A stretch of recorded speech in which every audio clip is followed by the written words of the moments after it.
जय सिया राम। अगर कोई आपको आपकी मनपसंद की चीज खिला देता है तो फिर आपको कैसा लगता है? बहुत अच्छा लगता है ना। सेम वैसे ही अगर आप लोग हनुमान जी के भक्त हैं और हनुमान जी को उनकी मनपसंद चीजों का भोग लगाते हैं तो फिर हनुमान जी भी बहुत प्रसन्न होते हैं। वो आपके ऊपर और आपके परिवार के ऊपर हमेशा ही कृपा बनाए रखते हैं। इस वीडियो में हम आपको बताएंगे जो हनुमान जी के मनपसंद के भोग हैं। तो जो सबसे पहले भोग है वो आपको बताना चाहता हूं, वो है खीर।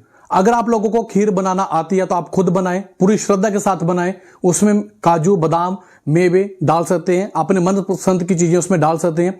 और फिर जब आप लोग खीर का भोग हनुमान जी को लगाते हैं तो खीर का भोग लगाने से आपके घर में जो भी धन की समस्या हैं, जो भी पैसे की समस्या हैं, वो खत्म होना स्टार्ट हो जाती हैं। आपकी गरीबी दूर हो जाती है। और दोस्तों यहां पे सबसे इंपॉर्टेंट चीज, अगर आप उसमें केसर मिला देते हैं उसके बाद भोग लगाते हैं तो जिसको भी मंगल दोष की समस्या होती है वो कहीं ना कहीं मंगल दोष खत्म हो जाता है। और इसके बाद आपका जो मंगल ग्रह होता है वो भी मजबूत होता है। हनुमान जी को खीर बहुत पसंद है, इसलिए आप लोग खीर का भोग लगा सकते हैं। आपके पास काजू बादाम या कुछ मेवे नहीं है तो आप लोग सिंपल खीर का भोग भी लगा सकते हैं, लेकिन पूरी श्रद्धा के साथ अगर आप लोग खीर का भोग लगाते हैं तो हनुमान जी बहुत प्रसन्न हो जाते हैं। अभी मैं आपको दूसरा भोग बताने जा रहा हूं, इमरती का या फिर जलेबी का। अगर आप हनुमान जी को जलेबी का या इमरती का भोग लगाते हैं तो हनुमान जी आपके ऊपर बहुत प्रसन्न हो जाते हैं। हनुमान जी की कृपा होने से जो भी आपके इष्ट देव हैं वो भी आपके ऊपर प्रसन्न हो जाते हैं। इष्ट देव की कृपा आपके ऊपर बनना शुरू हो जाती है। देवी देवता आपके ऊपर कृपा करना शुरू कर देते हैं। और जो आपके कुल के देवता हैं, कुल के देवता भी आपके ऊपर कृपा करना शुरू कर देते हैं।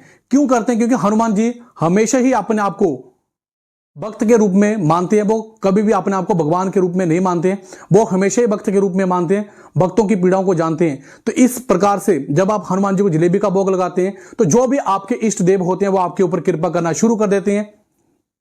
इसलिए जलेबी का आप लोग हनुमान जी को भोग लगा सकते हैं। तीसरा भोग है वो है चूरमे का लड्डू। आपने गेहूं की रोटी जो होती है उसे आपने उसका चूरा करना है, उसमें घी डालना है और उसमें आपने गुड़ या फिर शक्कर भी डाल सकते हैं। जब आप लोग हनुमान जी को चूरमे का भोग लगाते हैं तो जो भी आपके घर में समस्याएं चल रही हैं, जो भी आप लोग काम करने जाते हैं वो नहीं बनता है, वो काम बनना शुरू हो जाता है। आपका मन जो वो प्रसन्न हो जाता है। भोग बूंदी के लड्डू का, बूंदी के लड्डू का या फिर आप लोग बेसन के लड्डू का भोग भी लगा सकते हैं। जब आप हनुमान जी को बूंदी के लड्डू का भोग लगाते हैं तो आपने देखा होगा, आपने ये काफी बार देखा होगा कि जब भी आप खाना खाते हैं तो खाना खाने के बाद आप मीठा खाते हैं तो आपको सेटिस्फैक्शन मिलती है। उसी प्रकार से जब आप लोग हनुमान जी को लड्डुओं का भोग लगाते हैं, खासकर बूंदी के लड्डू का भोग लगाते हैं, तो जो भी आपके घर में समस्याएं होती हैं वो तो शांत होती ही होती हैं। साथ ही साथ ये नवग्रह होते हैं वो आपके ऊपर कृपा करना शुरू कर देते हैं। हनुमान जी को बूंदी के लड्डू का भोग लगाते हैं तो फिर हनुमान जी भी सेटिस्फाइड हो जाते हैं, संतुष्ट हो जाते हैं। इस वजह से जो भी नवग्रह होते हैं वो आपके ऊपर कृपा करना शुरू कर देते हैं। तो इस तरह से जो भी आपके घर में समस्याएं होती हैं वो कहीं ना कहीं सॉल्व हो जाती है और हनुमान जी की कृपा आपके ऊपर बनी रहती है। पांचवा भोग, गुड़ और चने का भोग लगा सकते। अगर आपके घर में लड़ाई झगड़े बिना बात के कोई ना कोई परेशानी चली रहती है, कोर्ट कचहरी का मामला चला हुआ है, हनुमान जी के मंदिर में जाकर गुड़ और चने का भोग भी लगा सकते हैं। अगर आप लोगों ने घर में ही हनुमान जी का मंदिर बनाया हुआ है तो आप लोग घर में भी हनुमान जी को गुड़ और चने का भोग लगा सकते हैं। कुछ समय के बाद आपके घर में बिना बात की जो लड़ाई झगड़े हो रहे हैं या रिलेशंस में टकराव हो रहे हैं वो कहीं ना कहीं बंद हो जाएंगे। कोर्ट कचहरी के जो मामले चल रहे हैं वो शांत हो जाएंगे और इस प्रकार से हनुमान जी भी आपके ऊपर प्रसन्न हो जाएंगे। अभी नंबर 6 पे नारियल। अगर आप लोग हनुमान जी को नारियल चढ़ाते हैं तो हनुमान जी आपके ऊपर बहुत ज्यादा प्रसन्न हो जाते हैं। देखिए आप लोगों ने देखा होगा बहुत सारे ऐसे त्योहार होते हैं, जब बहुत सारे ऐसे अवसर आते हैं जब हम लोग नारियल को तोड़कर उस शुभ अवसर का लाभ उठाते हैं। लेकिन यहाँ पे जब आप लोग हनुमान जी के मंदिर में जाएं या फिर घर में भी जाएं तो हनुमान जी को जो नारियल होता है, जटा वाला नारियल जो होता है, वो कभी भी तोड़कर नहीं चढ़ाना चाहिए। हनुमान जी को कभी भी नारियल चढ़ाना है तो वो पूरा चढ़ाना चाहिए। हनुमान जी को नारियल चढ़ाते हैं तो इससे क्या होता है कि आपके घर में जो भी नेगेटिविटी है, नेगेटिविटी जिसमें कि भूत प्रेत पिशाच की जो भी समस्याएं बनी हुई है वो सारी ठीक हो जाती हैं और हनुमान जी खुद आपकी रक्षा करते हैं, आपके साथ चलते हैं, आपकी समस्याओं को दूर करते हैं। जब भी आप हनुमान जी को नारियल चढ़ाएं तो इस बात का विशेष रूप से ध्यान रख ले। आपने देखा होगा कि जो नारियल होता है उसके 2 कोने होते हैं, जो तीखा वाला कोना होता है वो आपने हनुमान जी की तरफ चढ़ाना है। तो इस नारियल के उपाय से घर में जो भी भूत प्रेत पिशाच की जो भी समस्या बनी है वो शांत हो जाएंगी, आपके घर में खुशहाली बढ़ेगी। नंबर 7वां भोग जो मैं आपको बताने जा रहा हूं वो है पान का बीड़ा। जब भी आप लोग हनुमान जी को पान का बीड़ा बनाने जाते हैं तो वो मीठा पान होता है। मीठा पान बनाते समय आपने एक बात का विशेष रूप से ध्यान रखना है कि उसमें जो चूना डालते हैं, जो नशे वाला पान होता है, वो नहीं चढ़ाना है, आपने मीठा पान चढ़ाना है। और जब आप हनुमान जी को मीठा पान चढ़ाते हैं, पान का बीड़ा चढ़ाते हैं, तो इससे हनुमान जी बहुत ज्यादा प्रसन्न होते हैं। हनुमान जी को पान का बीड़ा चढ़ाते हैं तो इसमें आपको क्या फायदा होता है? देखिए, जो भी आपके काम अधूरे थे, आप कुछ काम कर रहे थे, वो सफल नहीं हो रहे थे, पान का बीड़ा चढ़ाने से आपके काम सफल हो जाएंगे। और जो भी शत्रु, जो भी आपके दुश्मन है, जो आपके खिलाफ कोई साजिश रच रहे हैं, उनकी साजिशें फेल हो जाती हैं, वो भी आपके दोस्त बन जाते हैं। हनुमान जी बहुत ज्यादा पावरफुल हैं, वो जो चाहे वो कर सकते हैं। तो जब आप उनको पान का बीड़ा चढ़ाते हैं, लेकिन इसमें आप लोगों ने क्या करना है, अपनी श्रद्धा के साथ ही हनुमान जी को पान का बीड़ा चढ़ाना है। हनुमान जी आपके ऊपर कृपा करेंगे और आपके परिवार के ऊपर भी कृपा करेंगे। 8वां भोग, मिश्री का भोग। जब आप हनुमान जी को मिश्री का भोग लगाते हैं तो इससे क्या फायदा होता है? इससे हनुमान जी तो प्रसन्न होते ही होते हैं, लेकिन जो आपके ऊपर शनि की दशा बनी हुई है, वैसे भी अगर आप लोग हनुमान जी की पूजा करते हैं तो शनि की दशा वैसे खत्म हो जाती है। लेकिन जब आप लोग हनुमान जी को मिश्री का भोग लगाते हैं तो जो शनि की दशा है वो शांत हो जाती है, चाहे वो 7.5 हो, कोई भी हो, शनि आपके ऊपर प्रसन्न हो जाते हैं।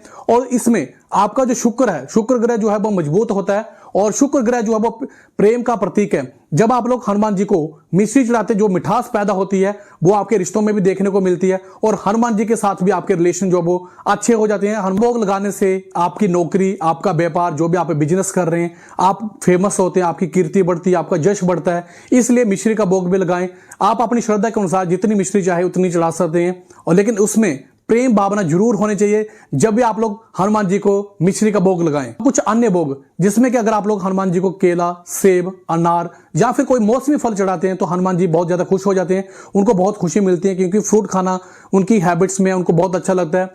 और इसके साथ मैं आपको एक अन्य उपाय भी बताने जा रहा हूं। अगर आप लोग हनुमान जी को तुलसी का भोग लगाते हैं, देखिए तुलसी जो है वो भगवान श्री रामचंद्र जी को बहुत प्रिय है, और जब आप लोग हनुमान जी को तुलसी का भोग लगाते हैं तो आपके ऊपर राम कृपा बनी रहती है। और जब आप लोग इन फ्रूट्स जो मैंने आपको बताए हैं, जो भी मौसमी फल आपको मैंने बताए, अगर आप उनका भोग लगाते हैं तो जो भी आपकी भक्ति होती है, बहुत सारे लोग ऐसी शिकायत करते हैं कि हमने बहुत सारी भक्ति की है लेकिन हमें उनका फल नहीं मिल रहा है, तो जब आप उनको फ्रूट चढ़ाते हैं तो फिर आपको आपकी भक्ति का फल मिलना शुरू हो जाता है, आपकी इससे कीर्ति बढ़ती है, आप जिस भी काम को हाथ लगाते हैं वो काम सफल हो जाता है, हर कोई आपके गुणों का गान करना शुरू कर देता है। लेकिन उस समय आपने बिल्कुल विशेष रूप से यह ध्यान रखना है कि जो कुछ भी हो रहा है वो भगवान श्री हनुमान जी की कृपा से, भगवान श्री रामचंद्र जी की कृपा से हो रहा है। और यहां पे मैं आपको एक पॉइंट ये भी बताना चाहता हूं कि जब भी आप हनुमान जी को भोग लगाएं, सबसे पहले आप लोग भगवान श्री रामचंद्र जी के नाम का उच्चारण जरूर करें, क्योंकि आप जितने भी फल चढ़ा लें, जो कुछ मर्जी चढ़ा लें, हनुमान जी उतने प्रसन्न नहीं होते जितना जब आप लोग भगवान श्री रामचंद्र जी के नाम का उच्चारण करके उनको कोई भी भोग लगाते हैं तो फिर वो बहुत ज्यादा प्रसन्न हो जाते हैं। वो आपके ऊपर इस लोक में और परलोक में आपका साथ देते हैं, वो आपके साथ चलते हैं, जो भी समस्याएं आपकी होती हैं उनको दूर करते हैं। इस वीडियो में मैंने आपको हनुमान जी की जो मनपसंद चीजें थी वो मैंने आपको बताई हैं। आप लोग 1 बाय 1 करके जो भी आपको अच्छा लगता है वो आप लोग हनुमान जी को भोग लगा सकते हैं। ऐसा नहीं है अगर आपके पास इतना सामर्थ्य नहीं है कि आप लोग इन चीजों को नहीं चढ़ा सकते हैं, तो आप लोग अगर खाली हाथ भी चले जाएंगे, लेकिन आप सच्चे मन से जाते हैं, पूरी श्रद्धा के साथ अगर आप लोग हनुमान जी की भक्ति करते हैं, हनुमान जी बहुत ज्यादा प्रसन्न होते हैं। और अगर आप लोग ये भी नहीं कर सकते हैं, घर में बैठकर अगर आप लोग भगवान श्री रामचंद्र जी के नाम का उच्चारण करते हैं, तब भी हनुमान जी आपके साथ चलते हैं। ये मेरी बात नोट कर लीजिएगा, मैं आपको 100% बता रहा हूं, मेरे साथ ऐसा हो चुका है, आपके साथ भी होगा आज से ही।